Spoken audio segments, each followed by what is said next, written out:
सुते नहीं देला भातार अरे सखिया सुते नहीं देला भातार अरे सखिया सुते नहीं देला भातार अरे सखिया सुते नहीं देला भातार लाडली रिकॉर्डिंग स्टूडियो चौसा बाजार। कैसे कही भातार के खेला निकल आगे ना छूछे रहेला कैसे कही भातार के खेला निकल आगे ना छूछे रहेला रोजे करेला ओपे मारेला कैसन भइल बाबू कर मतिया सुते नहीं देला भातार अरे सखिया सुते नहीं देला भातार रे सखिया सुते नहीं देला भातार अरे सखिया सुते नहीं देला भातार अरे सखिया सुमित सतीश रैना सुते नहीं देला भातार अरे सखिया सुते नहीं देला भातार अरे सखिया सुते नहीं देला भातार अरे सखिया सुते नहीं देला भातार अरे सखिया बादे नीरा दैया सखी हमर सैया जवानी के बेला खचारी नो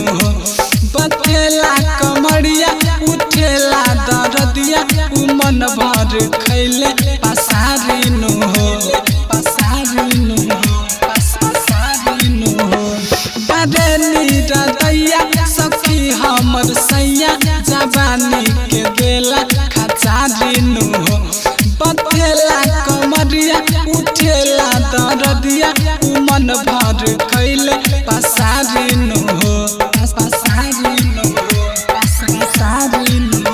लुट गइल बापिया लागे सुख रे सच कहिले तोहरा से दुख रे लुट गइल बापिया लागे सुख रे सच कहिले तोहरा से दुख रे रोजे करेला ओपे मारेला कैसन भइल बाबू कर मतिया सुते नहीं देला भातार अरे सखिया सुते नहीं देला भातार अरे सखिया सुते नहीं देला भातार अरे सखिया सुते नहीं देला भातार अरे सखिया सुमित सतीश रैना सुमित सतीश नहीं देला भातार अरे सखिया सुते नहीं देला भातार अरे सखिया सुते नहीं देला भातार अरे सखिया सुते नहीं देला भातार अरे सखिया बतेला या गाड़ी जवानी के गाड़ी रोके न कबो बतानी पहो बयान मोल पीड़ित हो धीरेन्द्र के हित हो रहेला काया न कानी पहो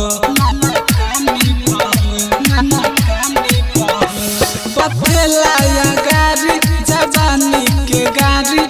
रोके न कबो बतानी पहो बयान मोल पीड़ित हो धीरेन्द्र के हित हो रहेला काया न कानी पहो नहीं होता बे के बड़ा दास रे रोज चूरा देता नहीं आके आस रे नहीं होता बे के बड़ा दास रे रोज चूरा देता नहीं आके आस रे रोज करेला ओपे मारेला कैसन भइल बाबू कर मतिया सुते नहीं देला भातार अरे सखिया सुते नहीं देला भातार अरे सखिया सुते नहीं